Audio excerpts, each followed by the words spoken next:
நாட்டில் தொடர் குண்டுவெடிப்புகளை நிகழ்த்திய காவி பயங்கரவாதிகளின் ஒப்புதல் வாக்குமூலங்கள். இந்தியாவில் கடந்த சில வருடங்களாக நிகழ்ந்த குண்டுவெடிப்புகள் அனைத்திலும் ஹிந்துத்துவ பயங்கரவாதிகளுக்கு தொடர்பு இருப்பதாக தற்பொழுது அதிர வைக்கும் தகவல்கள் வெளிவந்துள்ளன. ஹைதராபாத் மக்கா மஸ்ஜித் மீது நடத்தப்பட்ட வெடிகுண்டு தாக்குதலில் தனக்கு தொடர்பு இருப்பதாக பயங்கரவாதி சுவாமி அசீமானந்தா ஒப்புதல் வாக்குமூலம் அளித்துள்ளான். அது மட்டுமின்றி 2006 மற்றும் 2008 ஆண்டுகளில் மாலேகான் பள்ளிவாசலில் நடைபெற்ற குண்டுவெடிப்பும் சம்ஜோதா தொடர்வண்டி வெடிகுண்டு தாக்குதலும் இத்தகைய பயங்கரவாதிகளால் தான் நடத்தப்பட்டது. இது குறித்து தன்னால் உறுதியாக தெரிவிக்க முடியும் என்றும் அசீமானந்தா தெரிவித்துள்ளான். மக்கா மஸ்ஜித் குண்டுவெடிப்பு வழக்கில் தவறாக கைது செய்யப்பட்டு சிறை வைக்கப்பட்ட ஓர் முஸ்லிம் இளைஞன் சுவாமி அசீமானந்தாவின் மனதினை மாற்றியுள்ளதாகவும் அதனால் மனம் நெகிழ்ந்து அசீமானந்தா தனது குற்றத்தை ஒப்புக்கொண்டதாக தகவல்கள் கூறுகின்றன. ஜட்டீன் சட்டர்ஜி என்ற நபா குமார் சர்க்கார் என்ற பெயருடைய அசீமானந்தா காவி பயங்கரவாத சிந்தனை கொண்ட சாமியார் ஆவார். குஜராத்தில் முஸ்லிம்கள் பெரும்பான்மையாக வாழும் மொடாசாவில் நடத்தப்பட்ட குண்டுவெடிப்பிலும் அவர் பயங்கரவாதிகளுடன் இணைந்து செயல்பட்டு வந்தார். இத்தகைய வெடிகுண்டு தாக்குதல்களுக்கு RSSின் மூத்த தளபதி இந்திரேஷ் குமார் என்பவரும் மூளையாக இருந்து செயல்பட்டார் என்றும் அவர் தனது வாக்குமூலத்தில் குறிப்பிட்டார். சுனில் ஜோஷி மற்றும் ராம்ஜி எனப்படும் ராம்சந்திர கல்சங்கரா உள்ளிட்ட பயங்கரவாதிகளின் பெயர்களை தேர்ந்தெடுத்தது இந்திரேஷ் குமார் தான் என்றும் அசீமானந்தா கூறியுள்ளார். இந்திய தண்டனை சட்டம் 164வது பிரிவின் கீழ் நீதிபதியிடம் அளித்த வாக்குமூலத்தில் குண்டுவெடிப்புகளில் ஈடுபட்ட பயங்கரவாத குழுக்களை அசீமானந்தா அக்குவேறு ஆணிவேராக அடையாளம் காட்டியுள்ளார். அவர் அளித்த வாக்குமூலத்தில் தன்னுடைய செயல்களுக்காக தனக்கு மரண தண்டனை கிடைக்கலாம் என்பது தனக்கு தெரியும் என்றாலும் மக்கா பள்ளிவாசல் குண்டுவெடிப்பில் தவறாக கைது செய்யப்பட்டுள்ள கலீம் போன்றவர்கள் தண்டிக்கப்படக்கூடாது என்பதற்காக ஒப்புதல் வாக்குமூலம் அளித்தேன் என்றும் கூறியுள்ளார். சிறையில் சுவாமி அசீமானந்தாவிடம் இளைஞர் கலீம் நன்முறையில் நடந்து கொண்டதுதான் அசீமானந்தாவின் மனதை மாற்றியதாக கூறப்படுகிறது. காவி பயங்கரவாதம் எந்த அளவு உறுதியாக உள்ளது என்பதையும் புலனாய்வு அமைப்புகள் சந்தேகித்ததை விட அதிபயங்கர நெட்வொர்க் கொண்டதாக உள்ளதாகவும் அசீமானந்தாவின் ஒப்புதல் வாக்குமூலம் வெளிப்படுத்துகிறது. இந்தியாவின் பல இடங்களில் நடைபெற்ற குண்டுவெடிப்புகளை வெவ்வேறு புலனாய்வு அமைப்புகள் விசாரணை செய்து வரும் நிலையில் அசீமானந்தாவின் இந்த ஒப்புதல் வாக்குமூலம் அவற்றின் விசாரணைகளுக்கு உதவலாம். 2006ஆம் ஆண்டு மாலேகான் குண்டுவெடிப்பில் மகாராஷ்டிர தீவிரவாத எதிர்ப்பு படையும் சிபிஐயும் வழக்கம் போல் முஸ்லிம்களுக்கு எதிராக அணி திரண்டிருந்தது. அசீமானந்தாவின் இந்த ஒப்புதல் வாக்குமூலம் புலனாய்வு அமைப்புகளின் விசாரணையை கேலி கூத்தாக்கியுள்ளது என்பதை மறுக்க முடியாது. மக்கா மஸ்ஜித் குண்டுவெடிப்பு தொடர்பாக கைது செய்யப்பட்டு சிறையில் அடைக்கப்பட்டிருந்த மொபைல் போன் விற்பனையாளரான கலீம் 1.5 ஆண்டுகள் சிறைவாசத்திற்கு பின் விடுதலை செய்யப்பட்டார். தற்போது வேறு வழக்கில் கலீம் கைது செய்யப்பட்டு அசீமானந்தா அடைக்கப்பட்டுள்ள அதே சிறையில் அடைக்கப்பட்டுள்ளார். நான் கலீமுடன் கலந்துரையாடிய போது மக்கா பள்ளிவாசல் குண்டுவெடிப்பு வழக்கில் அவர் எவ்வாறு கைது செய்யப்பட்டு 1.5 ஆண்டுகள் சிறை வைக்கப்பட்டிருந்தார் என்பதை நான் அறிந்தபோது வேதனை அடைந்தேன். நான் சிறையில் இருக்கும்போது நான் கேட்காமலே எனக்கு அதிகமாக உதவிகள் செய்தார். கலீமின் நன்னடத்தை என்னை வெகுவாக கவர்ந்தது. ஏராளமான அப்பாவிகள் சிக்கிய இந்த குண்டுவெடிப்பு வழக்கில் ஒப்புதல் வாக்குமூலம் அளிக்க வேண்டும், செய்த குற்றங்களை ஒப்புக்கொள்ள வேண்டும் என்று என்னை என் ஆழ்மனம் தூண்டியது என்றும் சுவாமி அசீமானந்தா தன்னுடைய ஒப்புதல் வாக்குமூலத்தில் தெரிவித்துள்ளார். இனிமேலாவது காவி பயங்கரவாதிகள் செய்த தேச துரோக செயல்களை, குண்டுவெடிப்புகளை மக்கள் முன் அம்பலப்படுத்தி கடுமையான சட்ட நடவடிக்கைகள் மேற்கொள்ளப்பட வேண்டும் என நாட்டு மக்கள் எதிர்பார்க்கிறார்கள். அசீமானந்தாவின் ஒப்புதல் வாக்குமூலத்தின் அடிப்படையில் அனைத்து குண்டுவெடிப்பு வழக்குகளும் மறு ஆய்வு செய்யப்பட வேண்டும். அசீமானந்தாவின் ஆசிரமத்திற்கு வருகை தந்த குஜராத் முதல்வர் நரேந்திர மோடி, RSSின் முன்னாள் தலைவர் சுதர்சன் உள்ளிட்ட பெரும் தலைகளிடமும் விசாரணை மேற்கொள்ளப்பட வேண்டும் என நாட்டு மக்கள் விரும்புகிறார்கள். இதனிடையே சம்ஜோதா தொடர்வண்டி குண்டுவெடிப்பில் RSSின் தொடர்பு குறித்து தீவிரவாதிகளை ஒப்புக்கொண்ட சூழலில் விரைவில் குற்றவாளிகளை சட்டத்தின் முன்னால் கொண்டு வர வேண்டும் என பாகிஸ்தான் கோரிக்கை விடுத்துள்ளது.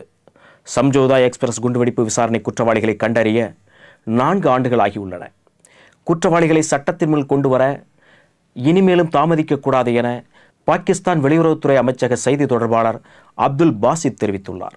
2007ஆம் ஆண்டு சம்ஜோதா எக்ஸ்பிரஸ் குண்டுவெடிப்பு உள்பட இந்தியாவில் நடந்த பல்வேறு குண்டுவெடிப்புகளில் காவி பயங்கரவாதிகளின் பங்கினை குறித்து ஹிந்துத்துவ பயங்கரவாதி சுவாமி அசீமானந்தா சிறப்பு நீதிமன்றத்தில் வாக்குமூலம் அளித்திருப்பதை குறித்து கேள்வி எழுப்பியதற்கு அப்துல் பாசித் இவ்வாறு பதிலளித்தார். சம்ஜோதா தொடர்வண்டி குண்டுவெடிப்பில் பலியானவர்களில் பெரும்பாலானோர் பாகிஸ்தானை சேர்ந்தவர்கள். இந்தியாவிடமிருந்து அதிகாரப்பூர்வமான பதிலுக்காக காத்திருக்கிறோம். பயங்கரவாத தாக்குதலில் உறவினர்களை இழந்த 42 பாகிஸ்தான் குடும்பங்கள் நீதிக்காக காத்திருக்கின்றன. தாக்குதல் நேரத்தில் இந்தியாவிடமிருந்து வெளிப்பட்ட உணர்ச்சி வேகமான பதில் தவிர்த்திருக்கப்பட வேண்டியது என்பதை சுவாமி அசீமானந்தாவின் வாக்குமூலம் தெளிவுபடுத்துகிறது என்றும் அப்துல் பாசித் தெரிவித்தார். சம்ஜோதா எக்ஸ்பிரஸ் ரயில் குண்டுவெடிப்பின் விசாரணை முன்னேற்றத்தை குறித்த விவரங்களை அளிக்குமாறு பல தடவை பாகிஸ்தான் இந்தியாவிடம் கோரிக்கை விடுத்திருந்தது. எனினும் அவ்வழக்கு ஆரம்ப கட்ட நிலையில் இருப்பதால் அது குறித்த தகவல்களை உடனடியாக வழங்க முடியாது என இந்திய உள்துறை பாகிஸ்தானுக்கு தெரிவித்திருக்கிறது. இதனிடையே பயங்கரவாதிகளை உருவாக்கும் அமைப்புகளின் செயல்பாடுகள் குறித்து கவனமாக விசாரணை நடத்தப்பட வேண்டும் என மத்திய சட்ட அமைச்சர் வீரப்ப மொய்லி தெரிவித்திருக்கிறார். இந்தியாவில் நடந்த பல்வேறு குண்டுவெடிப்புகளுக்கும் காவி பயங்கரவாதிகள் தான் காரணம் என அசீமானந்தாவின் வாக்குமூலத்திலிருந்து தெரிய வந்த சூழலில் வீரப்ப மொய்லி இதனை உறுதிப்படுத்தியிருக்கிறார். தீவிரவாதத்திற்கு பயிற்சி அளிக்கும் சில அமைப்புகள் இந்தியாவில் செயல்படுவது தெளிவாகியுள்ளது. அவர்கள் தனிநபர்களை பயங்கரவாதிகளாகவும் கடைசியில் மனித வெடிகுண்டுகளாகவும் மாற்றுகின்றனர். இந்தியாவில் பயங்கரவாதம் உருவாகி பரவலாகி உள்ளது மிக பெரும் பிரச்சனையாக உருவெடுத்துள்ளது. சக ஜீவராசிகளுடன் கருணையும் அன்பும் வளரச் செய்யும் விதமான தகவல்களை பாடத்திட்டங்களில் உட்படுத்த வேண்டும் என்று தெரிவித்த வீரப்ப மொய்லியிடம் சம்ஜோதா தொடர்வண்டி குண்டுவெடிப்பில் சுவாமி அசீமானந்தா குற்றத்தை ஒப்புக்கொண்டு வாக்குமூலம் அளித்ததை குறித்து கேட்டபொழுது சிபிஐயின் விசாரணையின் வெளிச்சத்தில் வெளியான தகவல் இது என்றும் தாங்கள் விசாரணையில் குறிப்பிட விரும்பவில்லை என்றும் மொய்லி தெரிவித்தார். தீவிரவாதத்திற்கு இஸ்லாமிய தீவிரவாதம் என்றோ ஹிந்து தீவிரவாதம் என்றோ பட்டியலிடக்கூடாது என்றும் அவர் தெரிவித்தார். தேசத்தை நடுங்கச் செய்த ஏராளமான குண்டுவெடிப்பின் பின்னணிகளில் செயல்பட்டது RSS உள்ளிட்ட சங் பரிவார அமைப்புகள் தான் என்பதை நீதிமன்றம் கண்டறிந்துவிட்ட சூழலில் தேச துரோக நாச வேலைகளில் ஈடுபடும் சங் பரிவார அமைப்புகளை தடை செய்ய வேண்டும் என மனித உரிமை மற்றும் சமூக ஆர்வலர்கள் மத்திய அரசிற்கு கோரிக்கை விடுத்துள்ளனர்.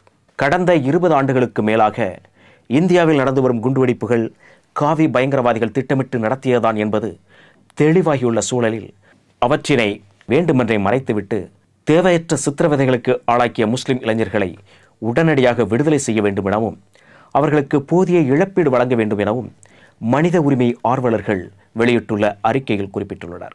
காவி பயங்கரவாதத்தை தடை செய்ய வேண்டுமென காங்கிரசின் பெரும் தலைவர்களை கூறியிருப்பது தேசத்தின் பாதுகாப்பில் கவலை கொண்டவர்களுக்கு ஆறுதலை தருகிறது. ஆனால் மத்தியில் ஆளும் அரசு இந்த அமைப்புகளை தடை செய்வதற்கு காலதாமதம் செய்யக்கூடாது. நீதிமன்றத்தின் முன்பு குற்றத்தை ஒப்புக்கொண்டு வாக்குமூலம் அளித்துள்ள கொடிய பயங்கரவாதியின் பெயரை மாற்றி ஆசிப் கஸ்மானி என்ற முஸ்லிம் பெயரை சூட்டி சம்ஜோதா தொடர்வண்டி குண்டுவெடிப்பின் விசாரணையை திசை திருப்பிய வெளிநாட்டு சக்திகளை குறித்தும் விசாரணை மேற்கொள்ள வேண்டும். குஜராத்தை மையமாக வைத்து செயல்படும் கேரள மாநிலத்தைச் சேர்ந்த சுரேஷ் நாயரின் கேரள மாநில செயல்பாடுகள் குறித்தும் விசாரணையை தீவிரப்படுத்த வேண்டும். சுரேஷ் நாயரை நையார் என மாற்றி விசாரணையை திசை திருப்ப முயற்சிப்பவர்கள் சட்டத்தின் முன்னால் கொண்டு வந்து நிறுத்தப்பட வேண்டும்.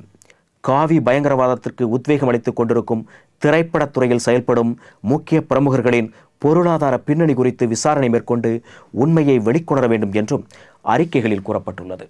இந்த அறிக்கையில் மனித உரிமை மற்றும் சமூக ஆர்வலர்களான பேராசிரியர் DP Vijayakumar, doctor Bheem Jeyaraj, Ramesh Nanmanda, SM Jayaprakash, Gafoor, Mukundan, Raju Thomas, வழக்கறிஞர் PR சுரேஷ், பேராசிரியர் பஷீர் உள்ளிட்ட முக்கிய பிரமுகர்கள் கையெழுத்திட்டனர். இதனிடையே சம்ஜோதா தொடர்வண்டி குண்டுவெடிப்பில் தொடர்புடைய பயங்கரவாத இயக்கத்தின் தலைவர்களை பற்றி தகவல் அளிப்பவர்களுக்கு 10 லட்சம் ரூபாய் அளிக்கப்படும் என தேசிய புலனாய்வு ஏஜென்சி அறிவித்துள்ளது. சம்ஜோதா எக்ஸ்பிரஸ் ரயில் குண்டுவெடிப்பில் தொடர்புடைய RSS பயங்கரவாதிகளான சந்தீப் டாங்கே, ராம்சந்திர கல்சங்கரா, அஸ்வின் சௌஹான் என்ற அசோக் ஆகியோர் தலைமறைவாக உள்ளனர். இவர்களில் சந்தீப் டாங்கே, ராம்சந்திர கல்சங்கரா ஆகியோரை பற்றி தகவல் அளிப்பவர்களுக்கு ரூபாய் 10 லட்சம் வீதம் பரிசும் அஸ்வின் சௌஹான் என்ற அசோக் பற்றி தகவல் அளிப்பவர்களுக்கு 2 லட்சம் ரூபாய் பரிசும் இவ்வழக்கை விசாரித்து வரும் NIA-வால் அறிவிக்கப்பட்டுள்ளது. இவ்வழக்கில் தொடர்புடைய பயங்கரவாதி அசீமானந்தாவின் ஒப்புதல் வாக்குமூலத்தின் அடிப்படையில் இது அறிவிக்கப்பட்டுள்ளது. சம்ஜோதா உள்பட இந்தியாவில் நடந்த பல்வேறு குண்டுவெடிப்புகள் தொடர்புடைய காவி பயங்கரவாதிகள் தலைமறைவாகி உள்ளனர் என அசீமானந்தா நீதிமன்றத்தில் தெரிவித்திருக்கிறார். முன்னதாக CBI-யால் விசாரிக்கப்பட்டு வரும் ஹைதராபாத் மக்கா பள்ளிவாசல் குண்டுவெடிப்பு சம்பவத்தில் தேடப்படும் குற்றவாளியாக அறிவிக்கப்பட்ட சந்தீப் டாங்கே மற்றும் ராம்சந்திர கல்சங்கர் ஆகியோர் குறித்து தகவல் தருபவர்களுக்கு ஏற்கனவே ரூபாய் 10 லட்சம் சன்மானம் வழங்கப்படும் என அறிவிக்கப்பட்டிருக்கிறது. மாலேகான் குண்டுவெடிப்பு உள்ளிட்ட முக்கிய குற்றங்களில் ஈடுபட்டதாக விசாரிக்கப்படும் சுவாமி அசீமானந்தா டெல்லியில் டீஸ் ஹசாரி நீதிமன்றத்தின் முன்பாக விசாரிக்கப்படும் முன்பு வரை இந்த நாட்டில் அதிகாரமிக்க அனைத்து மட்டங்களிலும் என்னவிதமான பரப்புரைகள் பரப்பப்பட்டன, அதில் எந்த சமுதாய மக்கள் பாதிக்கப்பட்டார்கள் என்பதை இந்த நாடு அறியும். இவை திட்டமிட்டு பரப்பப்பட்ட புழுகு மூட்டைகள். ஆனால் முஸ்லிம்கள் மீது வேண்டுமென்றே பழிவாங்கும் நோக்கோடு செயல்பட்டு வந்த ஒரு கும்பல் இனி தப்புவதற்கே வாய்ப்பில்லை என்பது அசீமானந்தாவின் வாக்குமூலமும் அதற்கு முன்பாக தயானந்த பாண்டே என்ற தீவிரவாதியின் லேப்டாப்பிலிருந்து பெறப்பட்ட பதிவு செய்யப்பட்ட குரல்களும் சதிகளை உரைத்து சொல்லின. 2006 மற்றும் 2008 ஆண்டுகளில் நிகழ்ந்த மாலேகான் குண்டுவெடிப்புகள், 2007 ஆண்டு நிகழ்ந்த சம்ஜோதா எக்ஸ்பிரஸ், அஜ்மீர் தர்காவில் நிகழ்ந்த குண்டுவெடிப்புகளில் காவி பயங்கரவாதிகளின் உரையாடல் பதிவுகள் ஆள்வோரை உலுக்கி இருக்க வேண்டும். ஆனால் தாமதமாகவே அது கவன ஈர்ப்பை பெற்றது.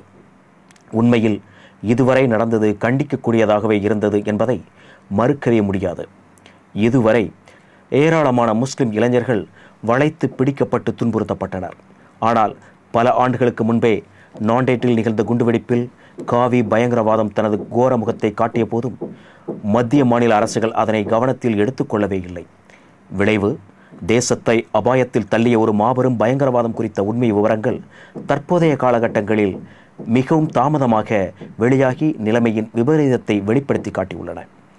அப்பாவி முஸ்லிம்களை துன்புறுத்துவதில் குஜராத், மகாராஷ்டிரா, ஆந்திரா ஆகிய மாநில காவல்துறையினர் ஆடிய வெறியாட்டம் முஸ்லிம் அப்பாவிகளை வாட்டி எடுத்தது. 2008 ஆண்டு மாலேகான் குண்டுவெடிப்பில் குற்றவாளியாக இராணுவ உயர் அதிகாரி ஸ்ரீகாந்த் புரோஹித் 2006 ஆண்டே ஜம்மு காஷ்மீர் மாநிலத்தில் இராணுவ முகாமிலிருந்து RDX வெடி மருந்துகளை காவி பயங்கரவாதிகளுக்காக கடத்தினார். ஆனால் அது கண்டுபிடிக்கப்பட்ட போதும் கூட அவர் மீது எந்த நடவடிக்கையும் எடுக்கப்படவில்லை. ஹேமந்த் கர்கரே மராட்டிய மாநில தீவிரவாத எதிர்ப்பு படையின் தலைவராக பொறுப்பேற்ற பின்னரே உண்மைகள் வெளிவந்து காவி தீவிரவாதம் தோலுரிக்கப்பட்டது. எவ்விதத்திலும் குற்றம் செய்தவர்கள் தண்டிக்கப்பட்டதாக ஒரு தகவலும் இல்லை என்ற நிலை. மக்கா மஸ்ஜித் குண்டுவெடிப்பு தொடர்பாக 70 முஸ்லிம் இளைஞர்களை ஆந்திர காவல்துறையினர் இழுத்துச் சென்று கொடுமை செய்தனர். இன்று அந்த குண்டுவெடிப்பு காவி பயங்கரவாதத்தின் கைங்கரியம் என்பது வெளியாகிவிட்டது. சம்ஜோதா விரைவு ரயில் குண்டுவெடிப்பு தொடர்பாக கைது செய்யப்பட்ட சிமி அமைப்பின் சப்தார் நாகூரி நார்கோ அனாலிசிஸ் டெஸ்ட் என்ற பெயரில் உண்மையறியும் சோதனை செய்யப்பட்டு அவர் உண்மைகளை ஒப்புக்கொண்டார் என்றும் மும்பை ரயில் குண்டுவெடிப்பில் குண்டு வைத்தவர்கள் என்றும் இந்தியா டுடே உள்பட இந்தியாவின் முக்கிய ஊடகங்கள் பல குறிப்பிட்டே வந்தன. அதிலும் குறிப்பாக சிமி என்ற அமைப்பினர் தான் எல்லா குண்டுவெடிப்புகளுக்கும் பின்னணியில் இருந்ததாக அரசு இயந்திரங்களும் அதனை ஒத்துவூதும் விதமாக ஊடகங்களும் பரப்புரை செய்தன, புனை கதைகள் எழுதினர். அரசு அமைப்புகள், ஊடகங்கள் மாபெரும் தேச துரோகிகளுக்காக, மனிதகுல விரோதிகளுக்காக வாதாடியதை நினைத்து வெட்கப்பட வேண்டாமா? அப்பாவிகளை வதை செய்ததற்காக வேதனைப்பட வேண்டாமா? அந்த அப்பாவிகளுக்கு உடனடியாக இழப்பீட்டுத் தொகை அறிவிக்க வேண்டாமா? குற்றவாளிகளை கடும் தண்டனைக்கு உள்ளாக்க வேண்டாமா என்ற குமுறல்கள் ஒவ்வொரு இந்திய குடிமகனின் உள்ளத்திலும் எதிரொலிக்க தொடங்கியுள்ளது. உண்மைகளை வெளிப்படுத்திய அசீமானந்தா உள்ளிட்டோருக்கு உரிய பாதுகாப்பு வழங்க வேண்டும். காவி பயங்கரவாதிகள் தீவிரவாதி சுனில் ஜோஷியை கொலை செய்ததைப் போல் மீண்டும் நிகழக்கூடாது என்பது நாட்டு பற்றாளர்களின் கவலை. இதுவரை குற்றம் செய்யாமல் தண்டிக்கப்பட்ட அப்பாவிகள் குறித்த வெள்ளை அறிக்கையை அனைத்து மாநில அரசுகளும் மத்திய அரசும் உடனடியாக வெளியிட வேண்டும். நாட்டு மக்களிடம் சம்பந்தப்பட்டவர்கள் மன்னிப்பு கேட்க வேண்டும்.